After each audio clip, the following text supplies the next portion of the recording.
Boris Johnson and the government soon realised very early on, I mean, it was around the time of the first lockdown in March, we have to go with the media consensus on this, because if we don't go with the media consensus on this, we are going to be slaughtered on a daily basis, and we are going to be blamed for every single COVID death in this country.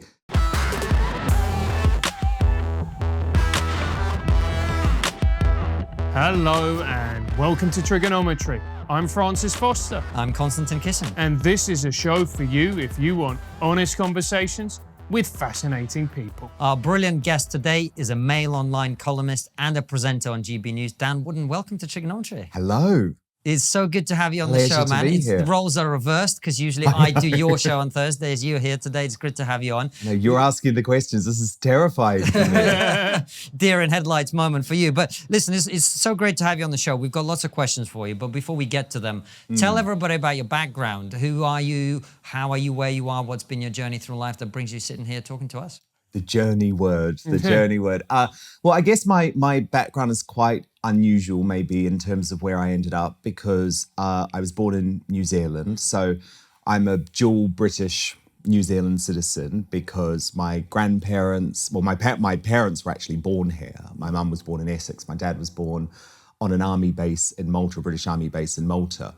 But they were part of the wave of 10-pound Poms who emigrated to New Zealand after World War II to start a new life away from rationing and all of that sort of thing. So I was born in New Zealand, first generation, and moved here when I was 21 years old with no money in my pocket. I didn't know a soul. So I guess I was a genuine outsider to this world and the world of the media in the UK. But I had a lot of ambition and I really wanted to succeed on Fleet Street as a journalist. And that's what I really put everything into. So I started working in financial journalism actually when I came over. That was my first job once I was finally able to get a job, having absolutely no money whatsoever. But I was just so determined. I want a job in journalism no matter what it is. So I worked for a newsletter called Futures and Options Week, and it was about the derivatives market. And I knew absolutely nothing about it, and I hated it. But it was like my route into journalism. And then I worked for Broadcast Magazine, which was a big trade magazine for the TV industry, and that still exists today. And from there, I went on to News of the World, which I guess was my big break in journalism in the UK. And since then, I've worked for The Sun, I've worked for the Mail Online, the Daily Mail as well. And I worked for 10 years at ITV Daytime as well. So that has led me to where I am now, which is as a presenter on GB News, the new British 24-hour news channel, and a columnist on Mail Online, or if you're from America or Australia, dailymail.com, which is obviously the biggest and best, most brilliant news website in the world, in my humble opinion. Yeah, no one would disagree, or some might. But Dan, one of the reasons we were really keen to get you on, particularly I think since the emergence of GB News, is it was so refreshing to see somebody on mainstream television putting articulately and intelligently, without hyperbole, without overreacting, without going into conspiracy, the case against some of the measures that the government is taking on COVID, on lockdown, etc. And it was so refreshing. And one of the things that we wanted to ask you is actually, both Francis and I come from sort of authoritarian countries, and so we are hyper vigilant when government starts going too far. What first, before we get into your views exactly, what is it that drives you to be such a strong opponent on some of these restrictions that we are seeing? Well, to be honest, I didn't mention it actually when I was just talking about my little career history, but I guess it was very important to note that I was on air on talk radio hosting the drive time show there throughout the entire pandemic. I actually only took over the show from Eamon Holmes in February 2020. So literally with the spectre of COVID-19 looming large. And obviously it was an incredible opportunity professionally to be on air at such a historic time. And so many people were listening to radio because it was a lifeline for people stuck in their homes, terrified. And I remember in March 2020, and later I went back and looked just to make sure that, that my views had been consistent. But I remember saying at the start of March 2020, in a democratic country like the UK, there's absolutely no way that we will go down the path of authoritarian China, and that all of these measures should be voluntary. And clearly we have to change our behavior. I was never denying that there was a pandemic, or that we shouldn't stay home a bit more, or that certain things had to change. But I was so convinced, especially with a libertarian or a so-called libertarian prime minister, that we would not go down that path. And obviously how naive I was. But like most of the country, I reluctantly, very reluctantly, and obviously this is all documented because I was on live for 3 hours a day, apart from the time when I contracted COVID, which was just at the same time that Boris Johnson did, actually.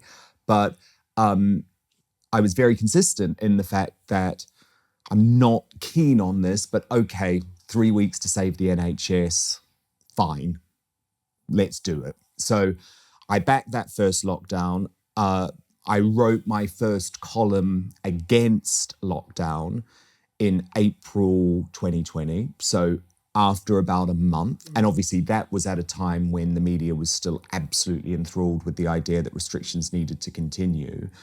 So I certainly wasn't the first. Peter Hitchens, in terms of the mainstream media, was the first, and it was fascinating because when he wrote his column in the Mail on Sunday, the sort of first big mainstream column about lockdown, the newspaper felt they had to make it very clear that this is our columnist's view, but as a newspaper we disagree, because there was so much heat on anyone who was speaking out against the government message at that time. And from that moment in April 2020, I very quickly started to realize that back in that first lockdown was a massive mistake, because those freedoms that were taken away, we know now, were never easily going to come back. And so, I never defined what I was. Other people then defined me as a lockdown skeptic, but I never viewed myself that way. I don't mind people calling it that way, but for me, I was just calling it as I saw it, and actually asking questions and asking for evidence. And there was so little of that forthcoming. When was the moment, Dan, that you just thought, hang on a minute? It was actually in April, when I was walking home from work, because I was going into the office every day. So I'd had COVID, I'd had my, 10 days or whatever locked in the house, and I got back to work, and I was walking home because I would walk every day home from the studio in London Bridge, which is where Talk Radio is based. And I got to the Millennium Bridge, which is the bridge in London which leads over to St. Paul's. And literally, there was not a soul. And I actually took that photo, and The Sun published it large with my first so-called anti-lockdown column. And I was just so disturbed. It was so dystopian. It's like, this is 7:15 in what is usually the South Bank of London, one of the busiest parts of the world, and there's not a soul. And what's happened? What does this mean? What is the impact going to be on society? And then I walked across the bridge, and a woman who I was walking past literally jumped to the other side of the bridge to get away from me. And I just couldn't. I saw then what the government messaging was already doing to people, and how damaging it was going to be. And I think that's absolutely proven to be the case. And what would you say to people who go, look, this is a pandemic, this is a disease which, is deadly for a large percentage of the population, the elderly, the vulnerable, comorbidities, all of that. We need to do this to protect them. Well, I later on, so I think in October, I then became a signatory of the Great Barrington Declaration, which is the document put together by Dr. Jay Bhattacharya and Sunitra Gupta from Oxford University, brilliant, huge, medical brains, who came up with a plan to say there's a better way that we can protect the vulnerable, which was all about focused protection of them in order for society to keep going. And then we would have got to herd immunity. And by now, a lot of this would be over. I'm not saying it would be gone. COVID's never going to be gone, is it? It's going to be with us for our lifetimes, but the restrictions would be gone. So to the people who say that, I would say it doesn't make sense. It just doesn't make sense to shut society down in the way that we did for so many reasons. And also, the collateral damage from lockdown is going to be significant and huge for years to come. And I've been so disturbed at the lack of focus from the media on the collateral damage. I mean, you only have to look at the figures of people who died in their homes over that first lockdown in 2020 from heart attacks, from strokes. I was speaking to doctors because I've spoken to a lot of people in the NHS over the course of the past year who can't speak on the record, but are so disturbed with what happened in the NHS and the shutdown that happened. And I was literally speaking to doctors who were talking to patients having a stroke. They knew they were having a stroke and they would not come into the hospital because they were too scared of contracting COVID. And obviously that was because of the messaging. So there's never been a proper cost-benefit analysis done of lockdowns. I am convinced the collateral damage is going to be significant and huge for years to come. And we needed to have a different approach. And look, you look at other countries that are targeting a zero COVID approach, like Australia and New Zealand. Obviously, I've got a lot of relatives there. And I think they'll end up realizing that the collateral damage that they've done to their society, even though they've avoided COVID, will also be very significant. So Dan, what's going on then? Because here we are, three smart guys, you'd like to think. We talk to other smart people. You've interviewed a bunch of people. We've interviewed a bunch of people, doctors. As you say, every time we talk about lockdown, my Twitter inbox is flooded with messages from doctors, nurses, people in the NHS who are saying this, you know, a lot of the official narrative is not true. Not everyone in the NHS supports everything that's happening. This doesn't seem to be about protecting the NHS anymore. So if we're all so clever and we're also right, how is it that we're seeing these polling numbers where the majority of the public will support seemingly anything, including beheading, just to, you know, keep things safe? Well, I mean, look, clearly, if you spend hundreds of millions of pounds on propaganda, and that's a very loaded word, and I don't use it lightly, but the New Zealand Prime Minister, Jacinda Ardern, is on the record describing the government's public health messaging around COVID as propaganda. You can see it in a video, and that is what a lot of the messaging is about. And it's been everywhere.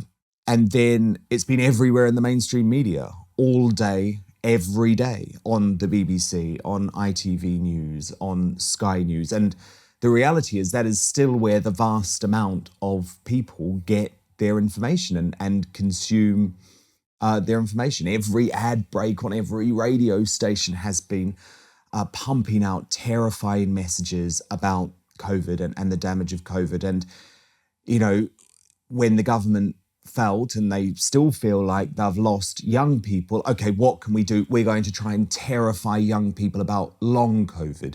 And at the moment, the jury is out on long COVID. There's actually, clearly it exists in some way, but, you know, come on, these days they're saying if you have erectile dysfunction, it's linked to long COVID. Shrinking penis. Come on. Shrinking come penis, on. mate. Yeah. Come on. If you got a small willy, it's COVID. You know, everything has been blamed on long COVID all of a sudden. So I understand how it There's a happened. lot of men in the 80s have had long COVID for a very long time, isn't there?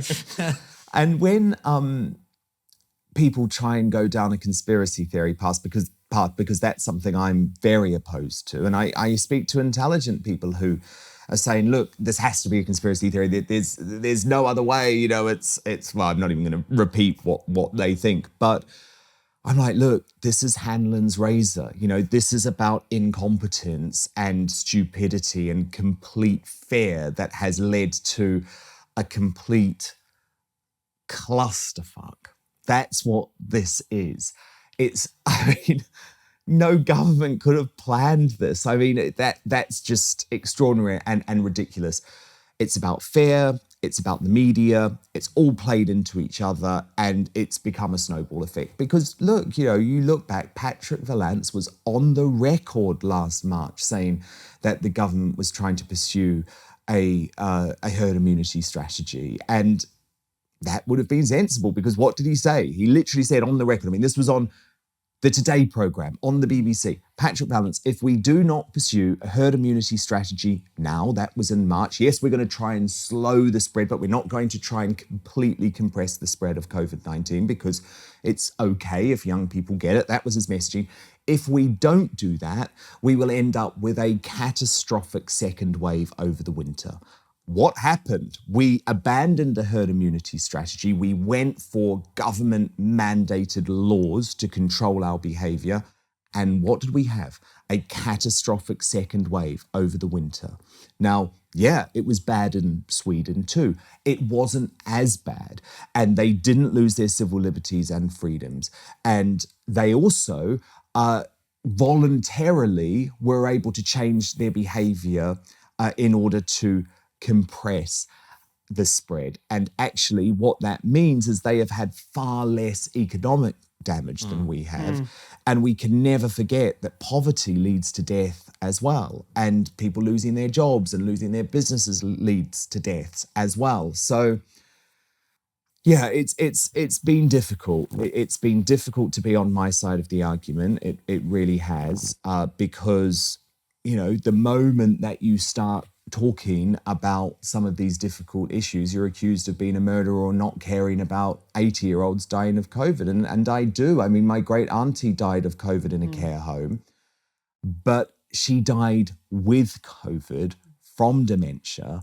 And the most horrific thing about that is that none of us could see her in the months before she died. She had no understanding of why her family were unable to see her for months and months before she died, and to me that is unforgivable. It's tragic. Yeah. It's awful. It's awful that she spent the last few months of her life isolated from the people who love her the most. Yeah, and she goes down as a death from COVID. She died of dementia, very, very serious dementia with COVID, and we've never got our head around how we can talk about that, how we can break the statistics down. Dominic Cummings leaked text messages that Boris Johnson had sent to him at some point during the summer or late summer of 2020, where he was trying to have these discussions with Dominic Cummings. Look, the average age from COVID death in the UK is 82. The average life expectancy in the UK is 81. And Dominic Cummings has released these text messages to try and prove that Boris Johnson is some sort of pensioner killer and he doesn't care about old people dying. And that's absolutely not the case. He's trying to make the point that a lot of these people were going to die because people die. And it's absolutely tragic and it's absolutely devastating. My auntie was over 82, and the huge tragedy with her death is the fact that we couldn't say goodbye, we couldn't give her a proper send-off, we couldn't have a proper funeral, and what that's putting people through on a daily basis to me is just so wrong. And the issue is that the media, this is what I have tried not to do, has shut down discussion about these things. Yeah. So it's shut down discussion about the age of people who die from COVID. It's shut down discussion about the efficacy of masks. It's shut down discussion about whether the virus leaked from the lab in Wuhan. And it's just been so shocking for me, to come back to your very original question, to live through this time and see how the media is just not reporting or is ignoring so many absolutely crucial parts of the story. Because yes, the NHS is a crucial part of the story, and the NHS not being overwhelmed is a crucial part of the story. There's lots of other critical parts of the story as well, and they should all be covered equally.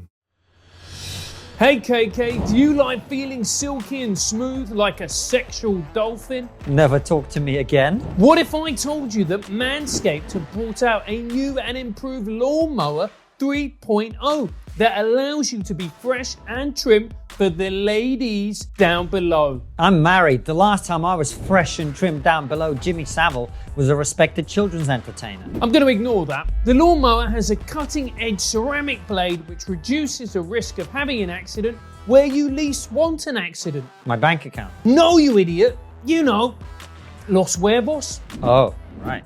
Plus, it's waterproof, which means you can groom in the shower, and it has an LED light, so you can really get an accurate and precise trim. Excellent. Sounds great. What's the battery like? 90 minutes, so you can do your whole area in about 7 recharges. To take advantage of this incredible offer, go to manscape.com and you'll get 20% off with free shipping. Just use our code, which is of course TRIGGER20. That is TRIGGER20. That's 20% off with free shipping at manscaped.com. And use our code, which is of course TRIGGER20. Your huevos will thank you. Excellent.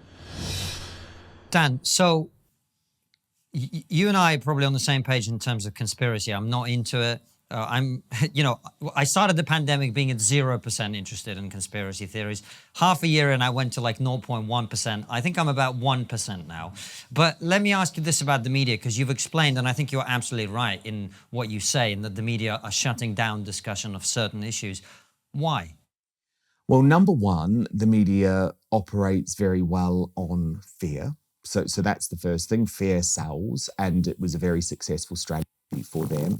Number two, Ofcom, because there were really, and Ofcom for people overseas is the UK regulator of the broadcast media, and they put in, I would say, very draconian guidelines and rules about how COVID could be reported. And I think a lot of the broadcasters took it very literally, which meant that they followed almost slavishly the government's guidelines, public health messaging. And then the third thing I would say is politics, because the media in the US absolutely hated Donald Trump and they wanted him out. So what was the best way to get Donald Trump out? A pandemic where they ramped up the fear and blamed it all on him.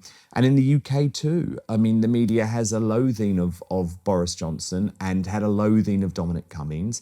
And so I think those three, if I can sum it up very quickly, those three factors combined. And you say it's those three factors combined. Well, it seems as if the shoe's on the other foot now, because Boris and his cronies are trying to shut down the media and its ability to report on them.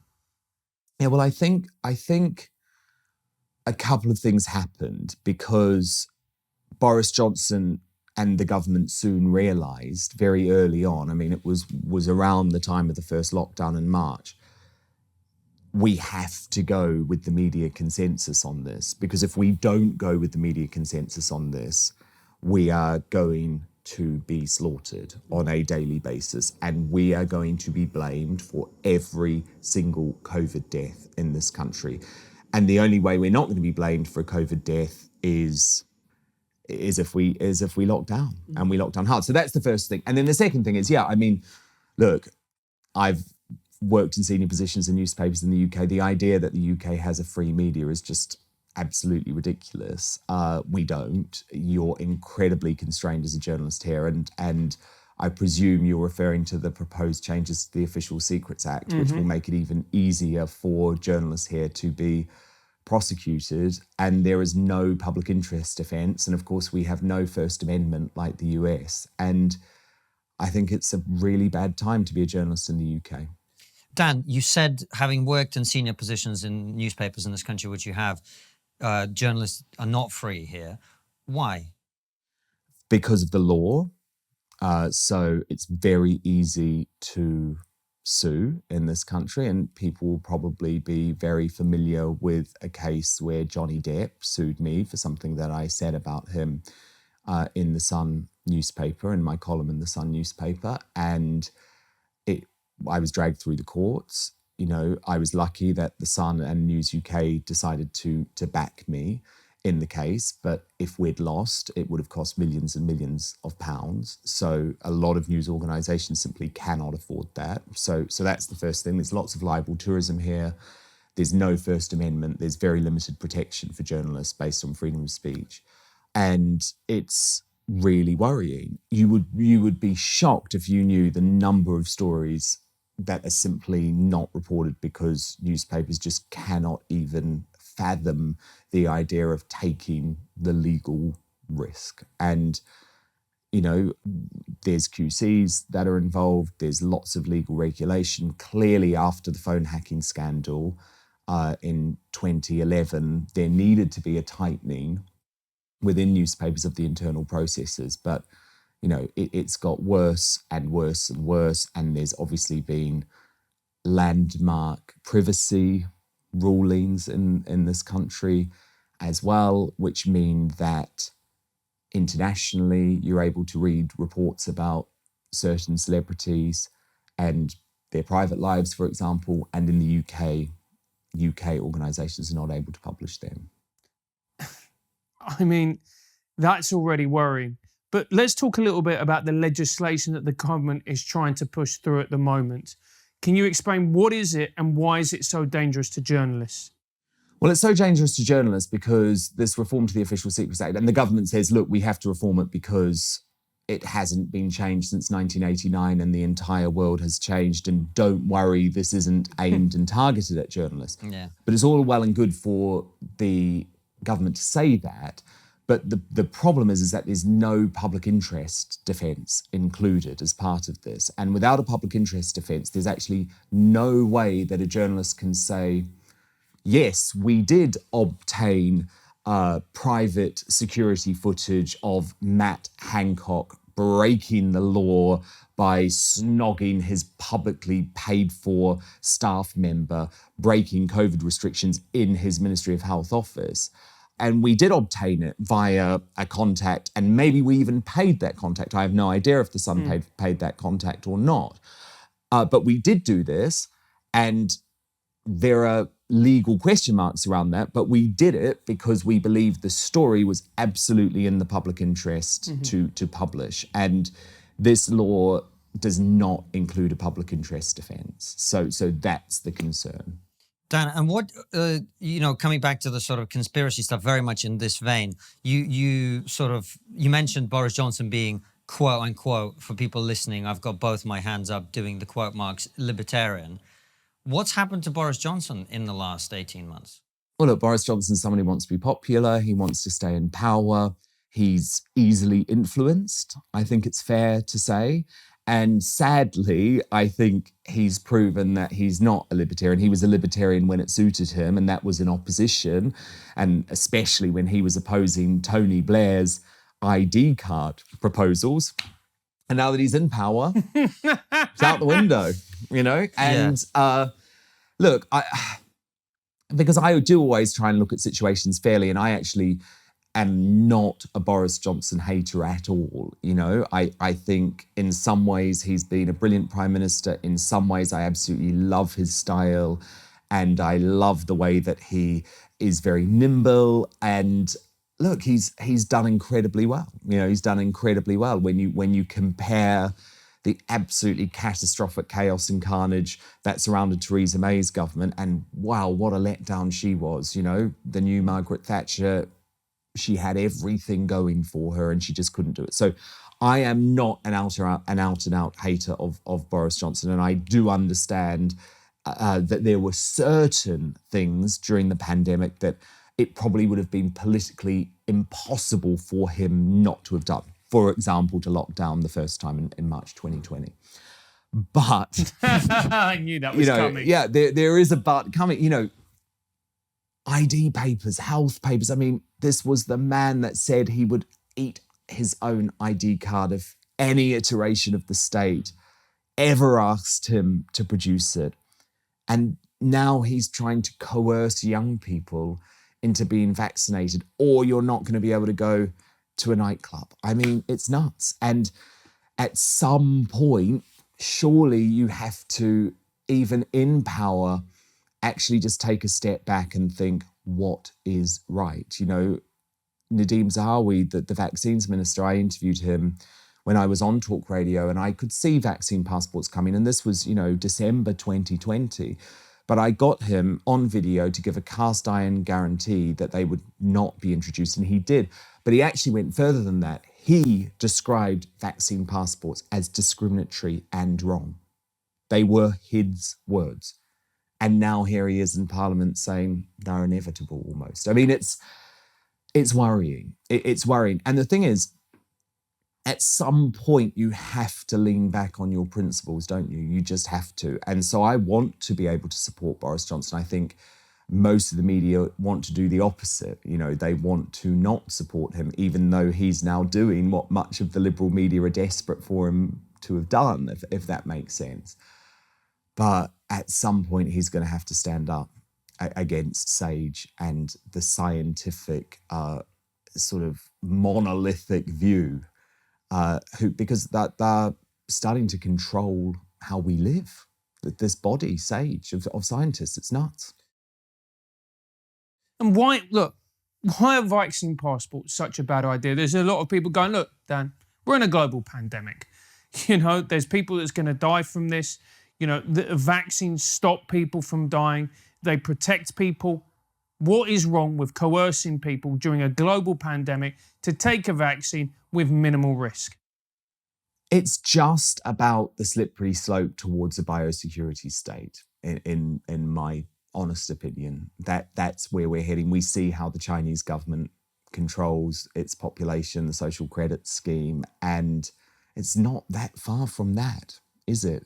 If you're saying to a perfectly healthy young person, because you won't inject something into your body, which I completely agree is low risk, but there is a risk attached, and arguably there's a bigger risk attached than COVID-19, which is why certain regulators around the world, in Australia, for example, they've banned the Oxford AstraZeneca vaccine for anyone under 40, and obviously we did too.